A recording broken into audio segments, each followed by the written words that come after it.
Welcome to this very large Chevrolet Corvette. It's mid-engined like a Corvette. It has 500 horsepower, so it can keep up with a Corvette. And it even has a parking brake from a Chevrolet Corvette. And even though it's made by Chevy, unfortunately, this is not exactly a Corvette, even though I think it is. This is a 1997 Chevrolet P30.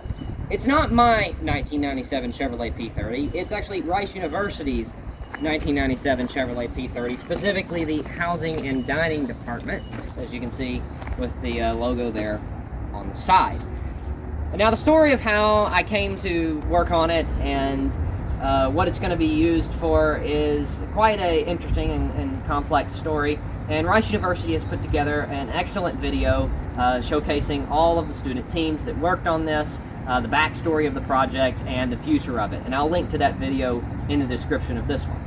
But this video is a technical deep dive on all the systems in Evan, which is what we call this thing. For a little bit of backstory, Rice University had heard about some of the electric conversions that I had done in the past.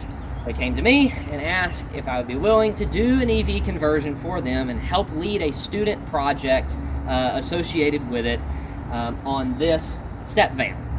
At first they just said van. I was thinking like an E150 or like a Transit or something. It turned out to be a step van, so an even bigger vehicle, kind of something cool. You don't see it every day. But thus the project got started. So that's just a little bit of background, but go check out Rice's video for a little bit more. When Rice came to me to start this project, they asked, how much do you think it's going to take to convert this vehicle? And it turned out that it cost about $53,000. Of course, we had a little bit of buffer in there in case we had things go wrong or wanted to include other options. But that's what you're looking at right now, just $53,000 in the conversion and all the extra equipment and options that are on this thing. Now, speaking of equipment and options, you can get a lot for $53,000 if you go to a Ford dealership and want to buy like a Ford E-Transit or something like that. And so we wanted to give Rice University at least a semblance of a vehicle from an OEM. That includes all the features that you would expect to have on a vehicle at this price point. Specifically, we'll start with the blind spot monitoring system. This is one of the systems on this van that is kind of unassuming. There's a sensor on either side. It's housed in this black box here. There's one, like I say, on the other side, look just like it. And inside of there is a radar sensor. Now, these sensors are they're not the Amazon specials. They're not the Alibaba specials. We wanted something that would actually function as though it's from an OEM. And so these are actually from an OEM. These are from a Mazda 3. And we reverse engineered the CAN bus communication protocols so that these sensors believe that they are in a Mazda. And I spent about 200 hours doing this. Probably the single most time intensive part of this truck was these blind spot sensors. But I'm happy to report they work great. It's very helpful because you have a massive blind spot with no window back here. And the blind spot mirrors do help, but these blind spot monitoring sensors and the blind spot monitoring system makes it very easy to change lanes, and also the rear cross traffic alert when you're backing up, you can't see anybody coming sideways. This thing will beep at you and let you know that somebody's coming. It is a wonderful feature, and I think I will include it in a lot of future projects now that I've got the reverse engineered CAN bus protocols. Moving forward, there's nothing super interesting on the side of the vehicle, but you got a fuel filler cap with the charge port instead of filler neck, and you charge it with a standard J1772 charger. Just a regular EV charger that you might find in like a parking garage or something like that. This vehicle's not equipped with fast charging. The university didn't feel the need to have that option. It is quite an expensive option to add, and so we just stuck with regular level 2 charging, no level 3, no CCS or NACS as now the new standard for level 3 charging. None of that on this because it's mainly just meant to be an on-campus delivery vehicle. The chassis is original. No modifications were made to the chassis, and the axle is also original. It's a corporate 14-bolt with a 456 gear ratio. Moving forward into the cabin of the vehicle, we have some more features. You can see this nice leather seat right here. It's 8-way power adjusting, and it's got heated and cooled perforated leather. It's from a 2016 Nissan Maxima, and again, we wanted something from an OEM that was going to work. We didn't want, the Amazon special, racing seat or anything like that in it. We want something that's going to work every time for every driver that gets in here and can adjust to whatever position every driver needs. It also has a shoulder harness seat belt, which was it was in there before, but it wasn't exactly functional. So we do have a little bit of enhanced safety for the tin box, but at least it's better than nothing.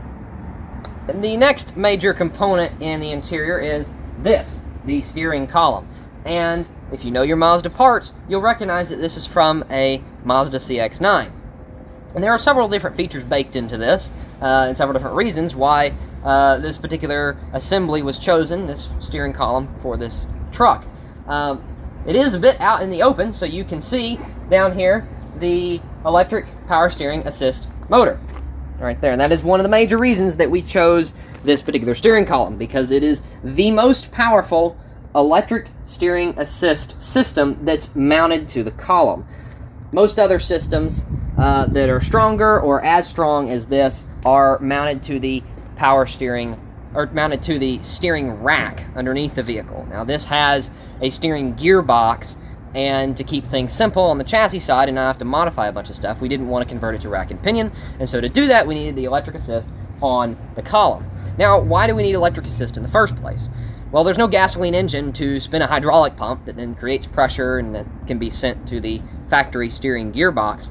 And so we have to get that assist force for your power steering from someplace else. Now, that could be an electric hydraulic pump, like some of the older Mazda 3s or some Volvos, or we could do something like this, where we have an electric motor directly coupled to the steering shaft. Now, coupling the motor directly to the steering shaft is more efficient, but it's also just quieter and nicer, and you can change the feedback of the steering and how much assist force you have and all kinds of things like that. So it just makes for a better driving experience, especially with this thing being as tall as it is on the freeway and having semi-trucks pass you and it wanting to weave all over the place. You can adjust your steering assist force to at least help you in those sorts of situations. And also in this steering column, there is something called the SSU. Mazda calls it the SSU. It's the start-stop unit, but basically it's a smart box that lives underneath this plastic housing and receives inputs from all your different, buttons and switches and, all kinds of things up here that are mounted to your steering wheel. Except for the radio controls. They go straight to the radio. But everything else goes to the SSU. That's handy because instead of running, 15 different wires to all the different switches up here, you can just run power, ground, and 2 CAN bus lines to the SSU, and then all you have to do is reverse engineer the CAN frames that are coming out of that SSU, and that's exactly what I did to make this thing function, just like for the radar sensors in the back and for the electric power steering assist motor that's further down on the column. The radar sensors and the electric power steering system require emulation of a Mazda. It needs to think that it's in a Mazda, and we'll talk about how we do that here in a little bit. But just so you know, those had to be reverse engineered and emulated.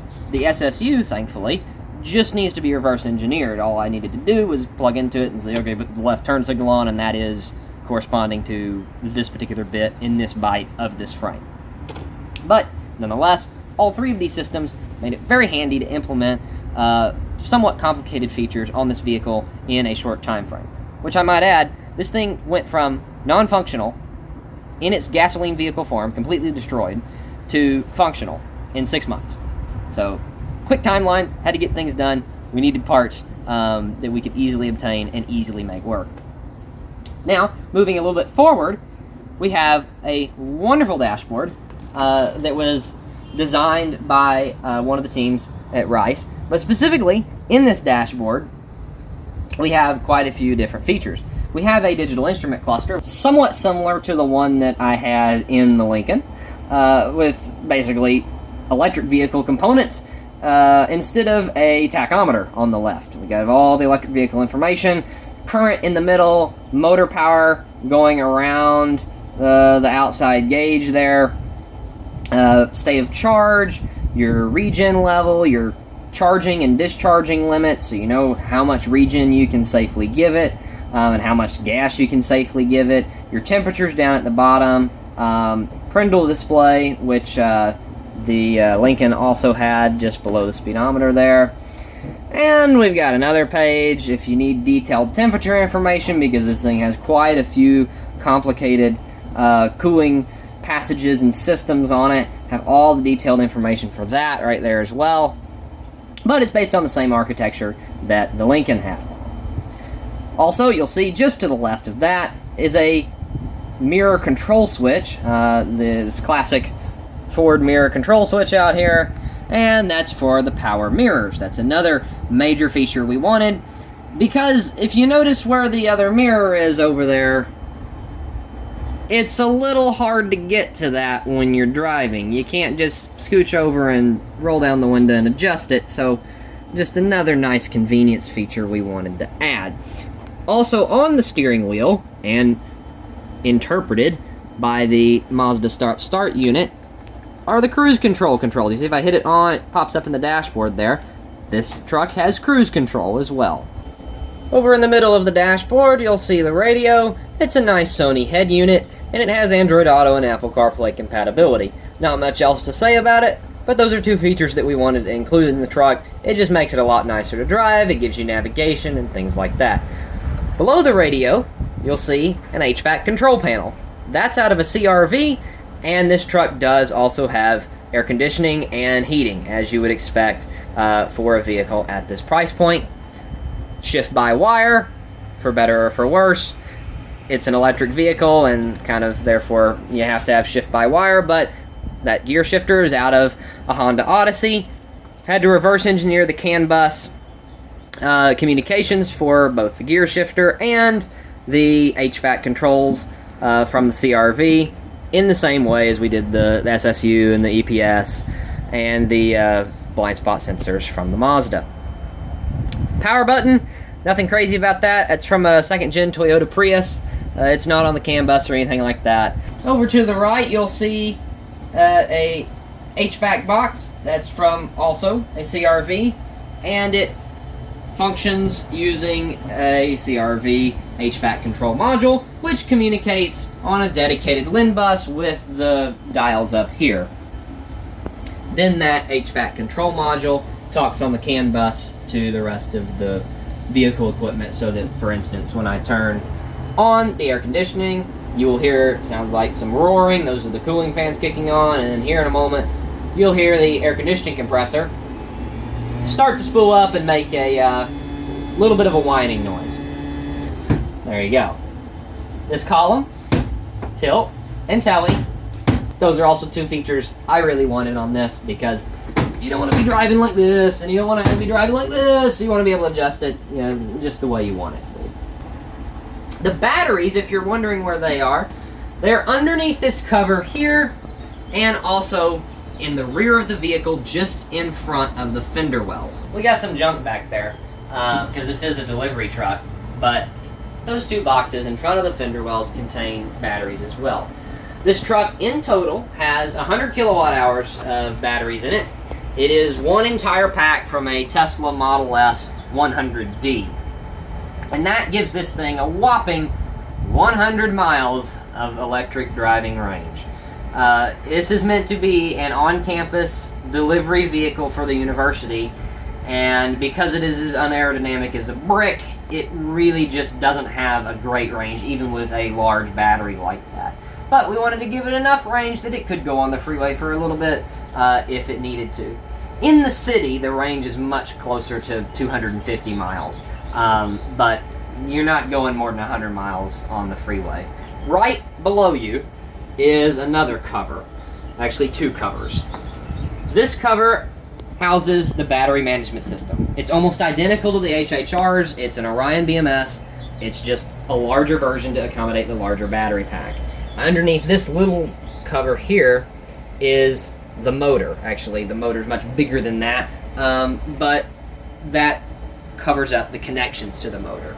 We can take a look at the motor underneath the truck in a minute, but it is mid-mounted. Now, under the hood, what do we have here?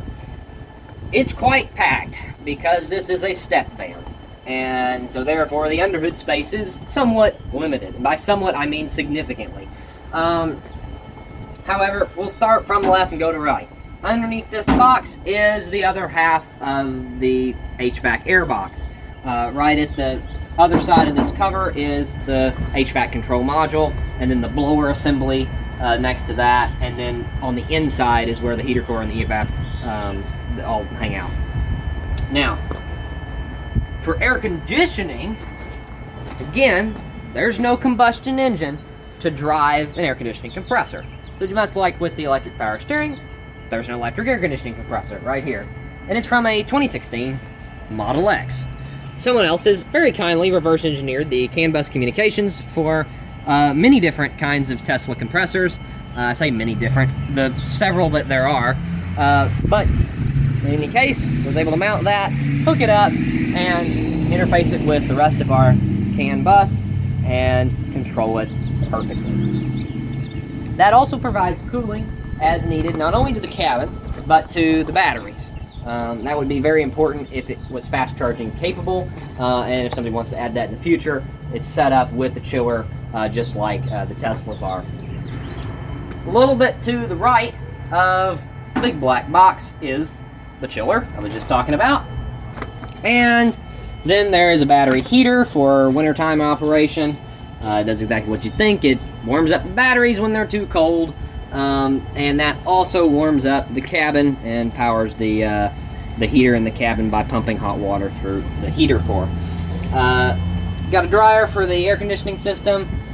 We got this thing. This is the braking system on this truck. Now, again, just like for the air conditioner and the power steering system, there's no engine to draw a vacuum on a vacuum brake booster. There's also nowhere to put a vacuum brake booster. So like on the HHR, I had a little electric vacuum pump. It makes a lot of noise, and like I said, there's nowhere to even put that on this truck. And so what GM's original solution is a Hydro Boost. And that is a power braking system that runs off the power steering pump. Of course, we have no power steering pump on this thing, so what do? We turn to the iBooster. This is a part by Bosch. It's used on several different vehicles. Notably, it's used on Teslas. But Tesla parts are expensive, and so we also figured out that it was used on several different Honda products, 18 and up Accord, 20 and up CRV, gasoline only. The hybrid CRVs use something different. But got an iBooster from CRV, reverse engineered the CAN bus communications for it as well, and got it functional with the original GM Master Cylinder with a custom little adapter bracket to go in between. It's worth noting that this iBooster does not require any sort of CAN bus information to wake up. It will work in a default state without any CAN communications. So if you don't know anything about CAN, all this thing needs is power, ground, and an ignition signal, and you can retrofit one of these into anything. But this is on our CAN bus network, and we use information that this thing broadcasts to control regenerative braking. See, this has a brake pedal position sensor inside of it, and when you step on the brakes, this thing knows how much in millimeters specifically you're pushing on the brake, how many millimeters of travel you've gone, and then that tells the rest of the vehicle, okay, this is how much regen we should be requesting based on settings from the driver. Factory horns, nothing super crazy about that. Big giant thing here that's a little bit rusty, made out of sheet metal. That is the other side of the front battery box. It houses some of those Tesla Model S battery modules. And all the hoses, of course, are for cooling. Most of them are for battery cooling that you're seeing up here, although some of the other ones over there that we saw a minute ago are for air conditioning. It uses a factory, the factory Chevrolet radiator, and there are two different cooling loops, one for your motors and your inverters, and then one for the batteries. It breaks out from the inverter, splits off, goes to batteries or motor inverter, and then on the return side, both get combined and brought back into the radiator because both the motors and inverter loop and the battery loop run at close to the same temperature, so you can combine the flows in the radiator and everything stays plenty cool. This radiator is way oversized because it is meant to cool an internal combustion engine. Out front, factory at least for the chassis, AC condenser. I don't believe any of the box trucks, or panel vans rather, came with air conditioning, but they use these chassis for RVs too, and the RVs had air conditioning, so that's where this guy came from. Cooling fans on the front for a condenser and radiator. Way down low, you'll see something that says ABS, and that doesn't mean ABS plastic, which is what I thought it first meant. I was like, that's quite a large advertisement for a piece of plastic. That's actually a cover for the factory anti-lock braking system on this truck. If you've seen the Lincoln video, the latest one, you'll know that I retrofitted ABS onto that. This didn't need a retrofit because it already had it, but we had to make it work with the existing electrical architecture. And because this is a 1997, that's not on CAN bus, so we couldn't do any sort of CAN bus trickery to make it work.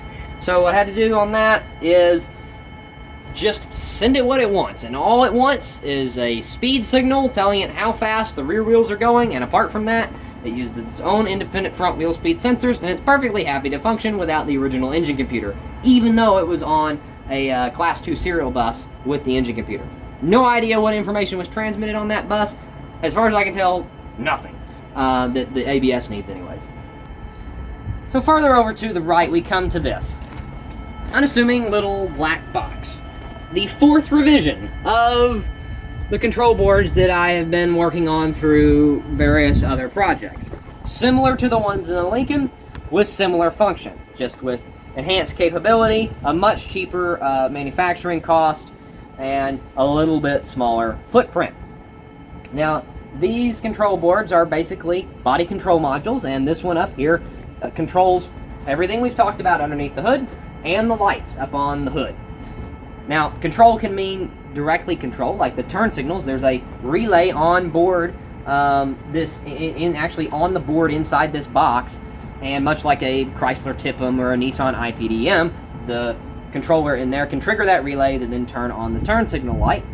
We can also trigger a relay in an external fuse box, this guy right here, and, for instance, turn on a higher current load, like maybe the bright headlights or something.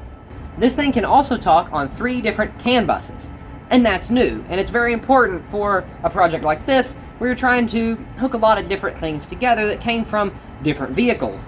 Because, for instance, say the Tesla air conditioner needs something on a CAN bus ID that's also used by the brake booster, you're going to have things talking over things, and that's not good. So if you need to isolate things on multiple CAN buses for whatever reason, this thing is capable of doing just that, and talking on 3 different buses at varying speeds. Each bus can be at a different speed. And also these boxes are how the emulation is done. For all of the Mazda and Honda and Tesla and all the other components we have on this thing that need to see some sort of CAN signal, that's how they see that CAN signal.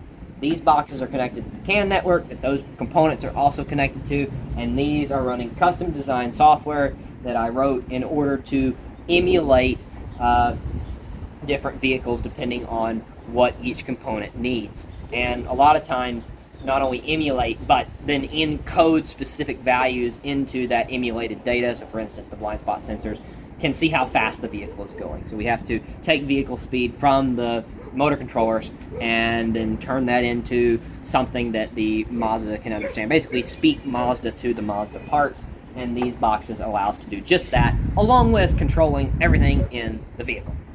Apart from that, the major changes to this version over the version in the Lincoln, this has a few more outputs, a few more inputs, and most importantly, this is now protected from any sort of over voltage condition. So if you watched a Lincoln video, you know these are based on Arduino architecture. Obviously, if you put more than 5 volts on Arduino, the smoke comes out and it no longer works.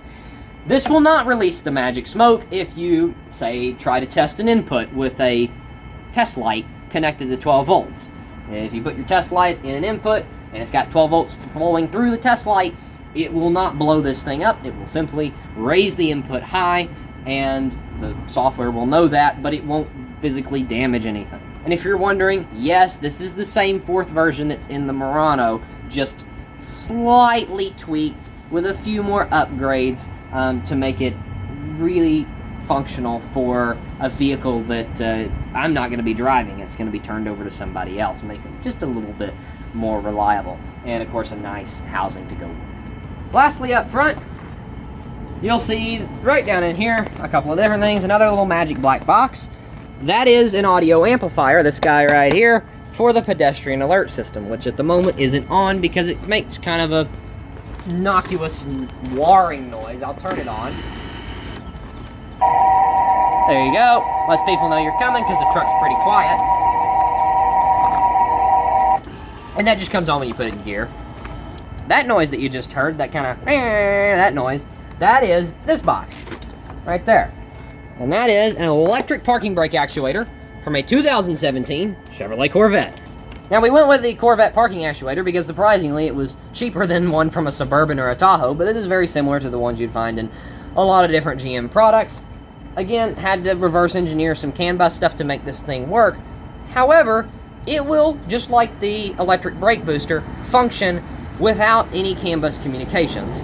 It's not very happy to do so, and you kind of have to sit there and hold the parking brake switch if you wire a switch directly to it for a long time, and then once you hold it for a very long time, it'll kind of set the parking brake.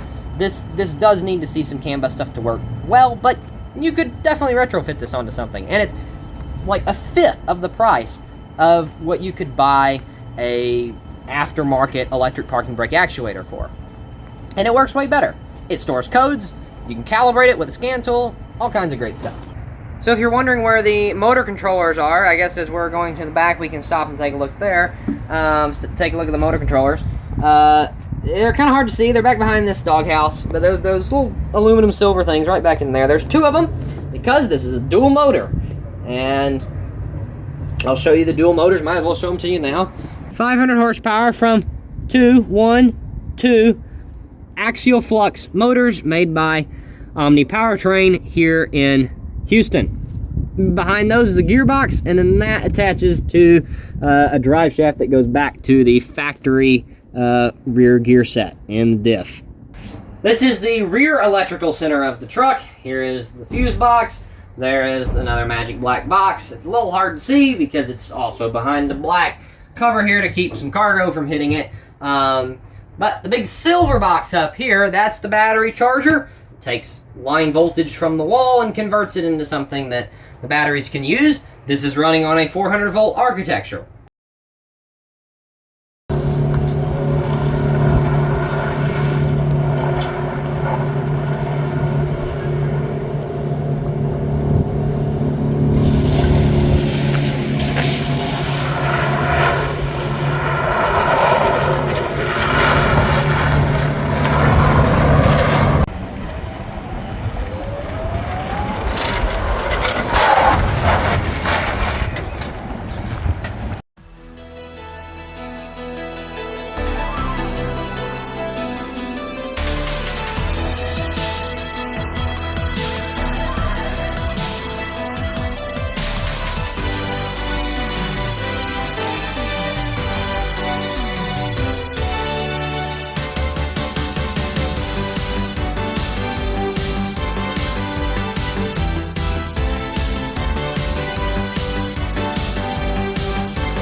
Alrighty, well, thank you for checking out the Evan project.